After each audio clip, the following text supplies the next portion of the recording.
नमस्कार दोस्तों, स्वागत है आप सभी का कॉमर्स क्लासेस में।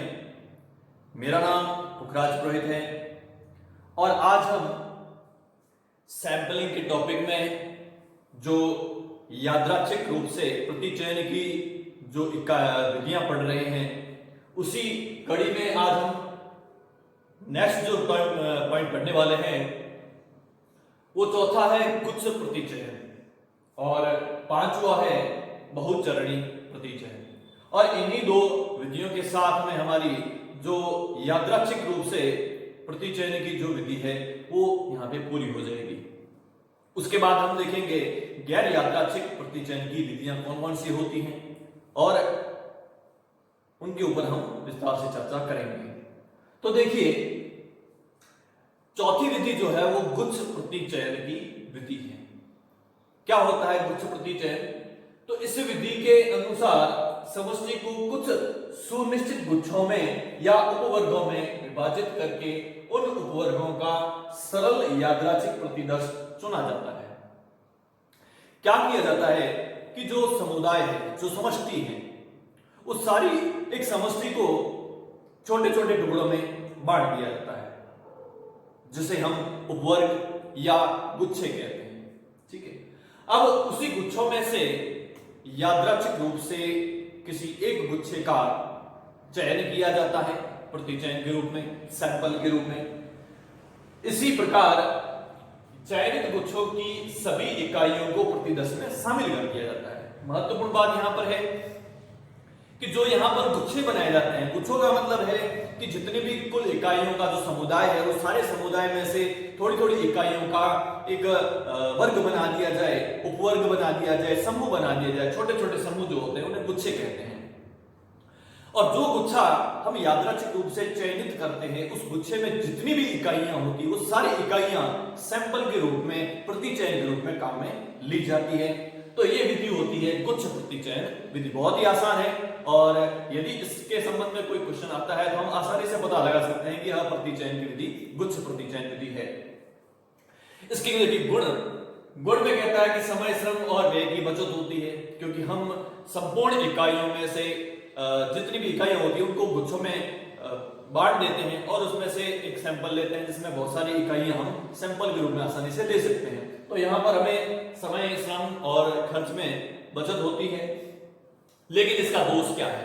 तो देखिए, दोष कहता है कि अभिनति की काफी संभावना रहती है, क्योंकि हम जितनी भी इकाइयां हैं उन सारी इकाइयों का समूह बना लेते हैं, अलग अलग समूह बनाते हैं और उस समूह में से हम किसी एक समूह को चयनित करते हैं। लेकिन हमें यह ध्यान होता है कि जो गुच्छे बने हुए हैं उन गुच्छों में से कौन सा गुच्छा लेना सही रहेगा, क्योंकि जो गुच्छे बनाए जाते हैं, जो समूह बनाए जाते हैं वो हमें ध्यान में रहते हैं और उनमें से हम ऐसे समूह को चयनित करें जिसमें जो परिणाम है वो सकारात्मक ही है। तो ऐसी स्थिति में अभिनति की संभावना रहती है, पक्षपात की संभावना बन जाती है। अब गुच्छ प्रतिचयन विधि को अपनाते समय हमें कुछ बात ध्यान में रखनी होती है। तो ध्यान रखने वाली बात क्या है? पहली, गुच्छ जो है वो ज्यादा बड़े आकार का नहीं होना चाहिए। हम संपूर्ण जो समुदाय है, जो समग्र है, समष्टि है, उन समष्टि के जो उपवर्ग बनाते हैं, जो गुच्छे बनाते हैं, उन गुच्छों में जो इकाइयां हैं वो इकाइयां बड़ी नहीं होनी चाहिए। ऐसा नहीं हो कि हम उनमें बहुत सारी मात्रा में इकाइयों को शामिल कर लें उस गुच्छे में। इससे क्या होगा कि जो परिणाम है वो गलत आने की संभावना ज्यादा रहती है। दूसरी बात आती है कि प्रत्येक उपवर्ग की इकाइयों की संख्या लगभग समान होनी चाहिए, अर्थात जो समष्टि की हम जितनी भी इकाइयों को गुच्छों में बनाते हैं उन सारी गुच्छों के अंदर जो इकाइयां होती हैं वे सारी इकाइयां लगभग समान होनी चाहिए। ऐसा नहीं हो कि किसी गुच्छे में इकाइयां ज्यादा है, किसी गुच्छे में इकाइयां कम होती है, तो उससे परिणाम जो है वो भ्रामक आने की संभावना या गलत आने की संभावना ज्यादा रहती है। तो ये बात हमें ध्यान रखनी होगी यहाँ पे। और अब अंत में जो यादृच्छिक प्रतिचयन की विधियों में पांचवी विधि जो है, अंतिम विधि, वो है बहुचरणीय प्रतिचयन विधि। इस विधि में क्या किया जाएगा, कैसे हम इसमें प्रतिचयन चयनित करेंगे? तो देखिए, इस प्रणाली के अंतर्गत प्रतिदर्श इकाइयां 2 या 3 या अनेक चरणों में चयनित की जाती है।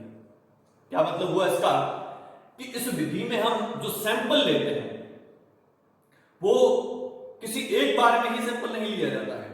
यह कैसी है, बहुचरणीय, यानी कि मल्टी स्टेप होते हैं। इसमें हम पहले स्टेप में भी सैंपल ले सकते हैं, हम चाहे तो उसमें से भी और चयनित कर सकते हैं। ठीक है, तो हम बहुचरणीय यानी कि मल्टी स्टेप में सैंपल को चयनित कर सकते हैं। सर्वप्रथम अब देखिए मल्टी स्टेप में कैसे होगा। तो सर्वप्रथम समष्टि प्रथम चरण की इकाइयों में बांट यादृच्छिक आधार पर प्रतिदर्श निकाला जाता है। सबसे पहले क्या होता है, जो समष्टि है उस समष्टि में मान लो कि 50 इकाइयां, अब हमें 50 इकाइयों में से सैंपल लेने हैं, 10 इकाइयों का सैंपल लेना है। हमने क्या किया, उस 50 में से 25 जो है वो इकाइयों को चयनित कर लिया। सैंपल के रूप में हमने कितने लिए, 25, जबकि लेने कितने हैं, 10। तो हमने 25 इकाइयों का जो सैंपल लिया है वह होता है पहला चरण।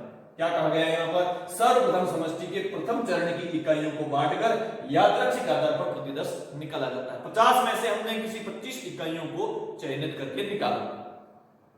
जैसा कि मैंने पहले ही बताया कि यह बहुचरणीय मल्टी स्टेप होते हैं। यहां पर सैंपल लेने के लिए हमें लेनी कितनी इकाइयां हैं, 10 इकाइयां, और हमने अभी चयनित कितनी की है, 25 इकाइयां। अब क्या होगा कि हमने 50 में से जो 25 इकाइयां चयनित की है उसी 25 इकाइयों में से हम आगे और अच्छी इकाइयों का चयन करेंगे, जो 25 बाकी है उसे हम छोड़ देंगे।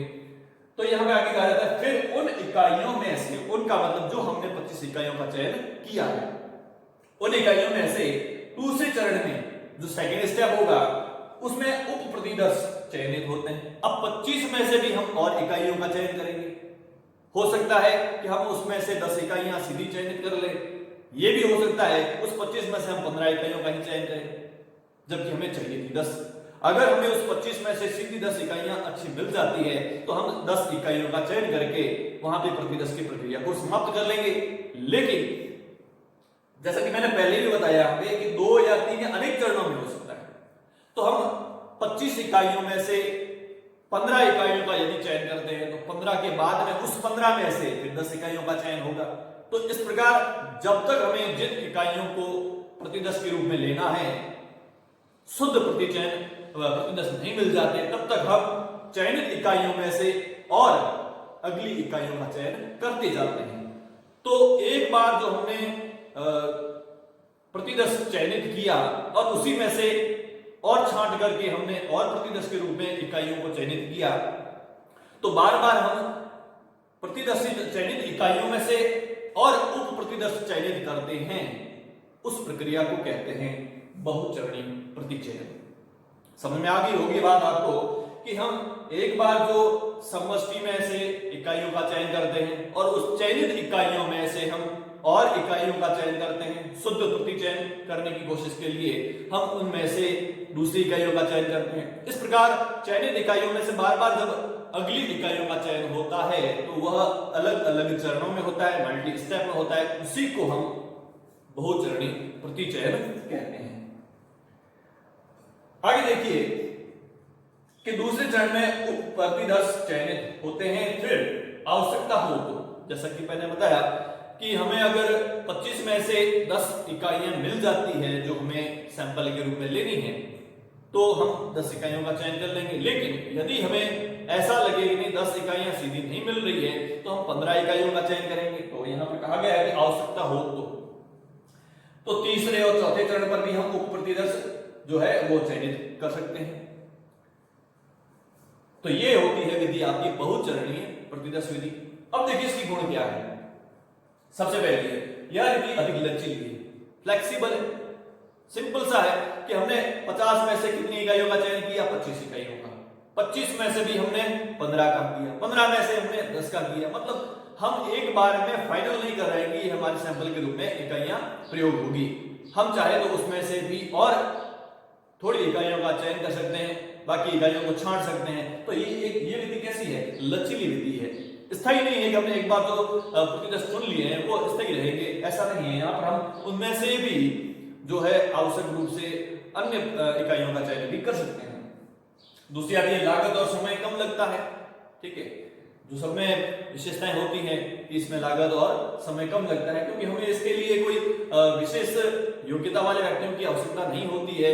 सामान्य जो व्यापार में जो सैंपल लेते हैं उनके द्वारा भी ये कार्य किया जा सकता है। तो ना तो इसमें ज्यादा लागत आती है और ना ज्यादा समय लगता है। सबसे बड़ी बात जो एग्जाम में पूछने लायक प्रश्न है वो है कि ये जो विधि है बहुचरणीय प्रतिचयन विधि जो है विकासशील देशों के लिए बहुत ही उत्तम है। और एग्जाम में ये क्वेश्चन पूछा जा सकता है कि विकासशील देश के लिए कौन सी प्रतिचयन की विधि उपयुक्त रहेगी, तो वो है बहुचरणीय प्रतिचयन विधि। अब हम बात करें इसके दोष की, कमी क्या है। तो देखिए पहली कमी आता है कि इस रीति में अधिकांश स्थितियों में अशुद्धि की मात्रा अधिक रहती है। क्या होता है कि अधिकतर स्थितियां ऐसी बन जाती है कि वहां पर अशुद्धि गलती होने की संभावना ज्यादा रहती है, क्योंकि हम मल्टी स्टेप में जब इकाइयों का चयन करते हैं तो यदि जिस स्टेप में हमने इकाइयों का चयन किया तो वहां पर थोड़ी सी गलती होते ही ध्यान रहे कि बाकी जो हम अगला स्टेप करेंगे वो भी गलत होगा। अगर हमने एक बार में या अगले स्टेप में गलत इकाइयों का चयन कर लिया जिससे हमारे परिणाम आगे भी गलत आते रहेंगे, तो यहां पर अशुद्धि होने की मात्रा ज्यादा रहती है। दूसरी बात, आकलन की परिशुद्धता विभिन्न चरणों की इकाइयों के चयन पर निर्भर करती है। हमने जो कैलकुलेशन करना है, जो रिजल्ट लेना है, वो किसके ऊपर डिपेंड करता है? वो डिपेंड करता है कि विभिन्न चरणों की इकाइयों, हमने पहले स्टेप में 25 इकाइयों का चयन किया तो हमारा रिजल्ट उस 25 के ऊपर डिपेंड कर रहा है। अब 25 में से हमने 15 इकाइयों का चयन किया, अब हमारा रिजल्ट उस 25 में से नहीं 15 में के ऊपर डिपेंड करता है। 15 में से हमने 10 इकाइयों का चयन किया तो अब हमारा रिजल्ट जो है वो 10 इकाइयों के ऊपर डिपेंड करता है। तो यहां पर भी ध्यान रखने वाली बात है, यदि हमने स्टार्टिंग में ही 25 इकाइयां गलत चयनित कर ली तो हर स्टेप के बाद में जब भी हम परिणाम निकालेंगे वो शुद्ध होने की संभावना समाप्त हो जाती है या कम हो जाती है।